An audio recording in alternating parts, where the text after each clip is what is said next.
How to use voice typing in Google Docs, hands-free writing, step-by-step guide. Step 1. Go to Google Docs.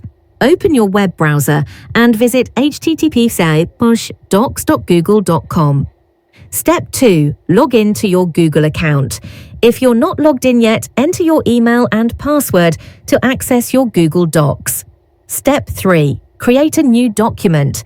Click the plus blank document to start a new page. Step 4. Open the Tools menu.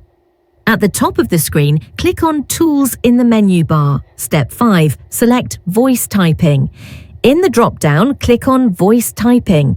A microphone icon will appear on the left side of your document. Step 6. Set the language. Click the small drop-down above the mic icon and choose English, UK, or your preferred language. Step 7. Start voice typing. Click the microphone icon once to begin. Speak clearly and naturally. When finished, click the mic icon again to stop.